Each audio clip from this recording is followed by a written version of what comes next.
अस्सलाम वालेकुम वीवर्स, क्या हाल हैं। उम्मीद करती हूँ कि सब अच्छे होंगे और बहुत अच्छे से अपना और अपने प्लांट्स का ख्याल रख रहे होंगे। तो फ्रेंड्स, अगर हम ग्रीनरी की बात करें तो सब्ज़ा किसको अच्छा नहीं लगता। खूबसूरत प्लांट, कलरफुल लॉन वगैरह हों तो बहुत खूबसूरत लगते हैं। तो जहाँ पे हरियाली की एक अपनी जगह है, वहाँ पे कलरफुल प्लांट्स की भी एक अपनी अहमियत होती है। क्योंकि जैसे ही हम किसी गार्डन में या पार्क में जाते हैं या अपने घर के लॉन में जाते हैं तो ग्रीनरी को देख के बहुत खूबसूरती फील होती है इंसान को, और ज़हनी तौर पे इंसान बिल्कुल फ्रेश हो जाता है। यूँ कह लें कि टेंशन फ्री हो जाता है। और इंसान को प्लांट्स जो हैं वो पॉजिटिव एनर्जी देते हैं और अपनी तरफ अट्रैक्ट करते हैं। जिस तरह से ग्रीनरी अच्छी लगती है, इसी तरह से जो प्लांट्स हैं कलरफुल डबल शेडेड प्लांट, वो भी बहुत खूबसूरत लगते हैं और उनका एक अपना ही मकाम होता है। इसी तरह से एक प्लांट है जैट्रोफा गॉसिपिफोलिया। इस प्लांट को आमतौर पर बेलियक बुश, ब्लैक फिजिकनट और कॉटन लीफ फिजिकनट भी कहा जाता है। ये सुप्रिज फैमिली यानी यूफोर्बिएसी की एक फूलदार स्पीशी है। ये पौधा ज़्यादातर साउथ अमेरिका, मेक्सिको और गुजरात स्टेट इंडिया में पाया जाता है। और ये पौधा तकरीबन 8 फीट से लेके 13 फीट तक लंबा हो सकता है। और अगर हम ज़मीन में लगाते हैं तो इसकी हाइट 13 फीट तक इजीली जा सकती है। और मेरे पास ये देखें प्लांटर में लगा हुआ है प्लांट, तो इसकी तकरीबन 4 फीट तक हाइट पहुंच चुकी है और पॉट जो है सिर्फ 12 इंच का है। और मज़ीद अभी इसमें बहुत अच्छी इसकी ग्रोथ हो जाएगी इंशाल्लाह।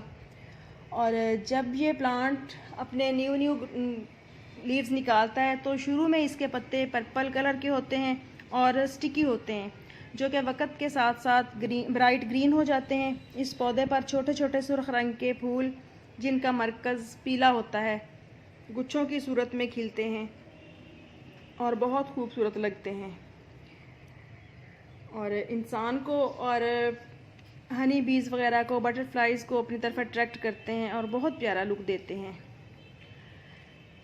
और चूँकि इस प्लांट के मतलब बहुत ज़्यादा जानकारी नहीं थी लोगों में, बहुत ज़्यादा नहीं पहचानते थे इसको, इसकी अफादियत का भी नहीं पता था। तो पुराने वक्तों में एक नवाब था 1931 में, सिटिंग ओचेज़, तो उन्होंने कहा था कि इसके छोटे छोटे पत्ते हम खा सकते हैं अगर वो उबले हुए हों तो, और अगर इसके बीज में से एम्ब्रियो को एक बार निकाल दिया जाए तो वो भी खाने के काबिल हो जाता है। और इस पौधे के बीज, पत्ते और छाल भी मवेशियों के लिए अद्वियात बनाने के लिए इस्तेमाल होती हैं। और इसका तेल जिल्द की काफ़ी सारी बीमारियों से राहत देता है। और इसके पत्तों को एंटीसेप्टिक और खांसी के ख़िलाफ़ भी इस्तेमाल किया जाता है। और इसके तने से निकलने वाला जो सैप होता है, उससे ज़ख्म से बहने वाले खून को रोकने के लिए इस्तेमाल किया जाता है। तो मैं जस्ट आपके साथ नॉलेज शेयर कर रही हूँ जो मेरे पास इस प्लांट के मुतालिक है, बट इसको यूज़ करने का मशवरा मैं कतई नहीं दे रही।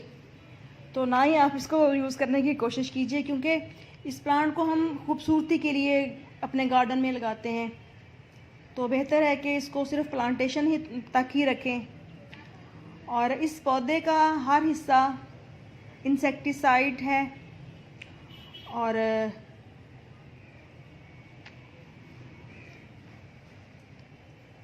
बहुत ही प्यारा प्लांट है ये, और काफ़ी हद तक ये पेस्ट को कंट्रोल करने के लिए भी यूज़ होता है।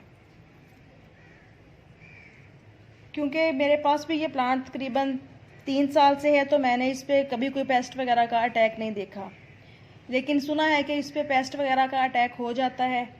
इस पर वाइट फ्लाई और शायद एक तो और बीमारियां हैं इस पे जो अटैक करती हैं, बट उसका नाम एकदम से मेरे जहन से निकल गया। तो चलिए अब हम बात करते हैं इस प्यारे से प्लांट की केयर के मुतालिक कि इसको हम किस तरह की मिट्टी में लगाएं, इसकी पानी की रिक्वायरमेंट क्या है, कैसी लोकेशन पे रखना है इसे, और खाद की रिक्वायरमेंट क्या है, और इसको जर्मिनेट हम कैसे कर सकते हैं, यानी कि एक प्लांट से मज़ीद प्लांट्स हम कैसे बना सकते हैं। तो चलें सबसे पहले बात करते हैं मिट्टी की कि ज़मीन में आप कैसी भी मिट्टी में लगा दें तो प्लांट चल जाता है, कहीं भी लगा दें, लेकिन पॉट्स में कोशिश कीजिए कि वेल ड्रेन मिट्टी हो, यानी कि बहुत ज़्यादा हार्डी सॉइल ना हो जिसमें इसको ग्रो करें। तो उसके लिए आप जो हम बनाते हैं गार्डन सॉइल मिक्सचर वो ही यूज़ करें, यानी कि सैंडी सॉइल हो गई, कंपोस्ट हो गई, और गार्डन की मिट्टी लेके तो उसमें आप इसको लगा सकते हैं। भालू मिट्टी ऐड कर लें बीच में। और पानी की रिक्वायरमेंट ज़मीन में तो जब यानी कि 2-4 दिन बाद या हफ्ते बाद जब भी पानी देते हैं ठीक है, लेकिन अगर हम इसको पॉट में लगाते हैं तो जब इसका ऊपर का सरफेस एरिया खुश्क हो तो आप इसको पानी दें और दोबारा पानी फिर ही दें जब दोबारा ऊपर का हिस्सा मिट्टी का खुश्क हो जाए। पानी को ये प्लांट पसंद करता है, बट ओवर वाटरिंग की वजह से ये इसकी स्टेम नीचे से गलना शुरू हो जाती है। और इस प्लांट को जिस लोकेशन पे रखना है कोशिश कीजिए कि ऐसी जगह पे रखें जहाँ पे सुबह की 4-5 घंटे की इसको धूप मिल जाए तो इनफ है इसके लिए। बट अगर हम इसको फुल गर्मियों के दिनों में धूप में रखते हैं तो ये इसके लीव्स बर्न होना शुरू हो जाते हैं। तो ऐसे में आप इसको पार्शली शेड में रखें या नेट वगैरह के नीचे रखें या कहीं भी आप इसको शेड में रखें। और खाद इसके लिए कितनी चाहिए होती है, ये मेरा प्लांट जो है इसको मैं आपको इस प्लांट की एक पिक दिखाती हूँ। ये तकरीबन 2 माह पहले की मेरे प्लांट की पिक है। तो ये देखें इसके लीव्स कैसे बिल्कुल डल कलर के हो गए थे और प्लांट हाइट में ज़्यादा था और ये बिल्कुल एक साइड को झुक गया था। तो फिर मैंने इसको यूँ दीवार के साथ सहारा दे के खड़ा किया और इसकी मिट्टी वगैरह इसकी रूट्स पे चढ़ाई और मैंने इसमें DAP डाला है। तकरीबन 1.5 से 2 चम्मच DAP डाल के मैंने इसकी गुड़ाई कर दी और उसके बाद मैं वक्फे से इसमें वो भी डालती रही हूँ लिक्विड खाद, यानी कि जो भी लिक्विड बनाया जाता है वो इसमें डाल दिया जाता है। तो माशाल्लाह ये देखें जस्ट 2 माह या पौने 2 माह का रिज़ल्ट है कि अब मेरे प्लांट की ये कंडीशन है माशाल्लाह जो आपके सामने है। और वही प्लांट कितना हेल्दी नज़र आ रहा है जो 2 माह पहले बिल्कुल मरने के करीब था। तो आप इसमें गोबर खाद डाल दें, वर्मी कंपोस्ट डाल दें या किचन वेस्ट की जो कंपोस्ट बनाते हैं वो डाल सकते हैं। तो ये प्लांट आपके पास बहुत अच्छा ग्रो करता रहेगा और बहुत खूबसूरत लगता है। जब इसके लीव्स निकलते हैं तो यूँ मैरून कलर के और प्यारे प्यारे स्मूथी से होते हैं, बहुत ही प्यारे लगते हैं। और जो न्यू इनके लीव्स निकलते हैं उनकी शाखों पे देखें कैसे रुआ रुआ सा है और कितना खूबसूरत लग रहा है ये प्लांट। फिर वक्त गुजरने के साथ साथ इसके लीव्स का कलर डार्क ग्रीन होता जाता है और प्लांट बहुत प्यारा लगता है।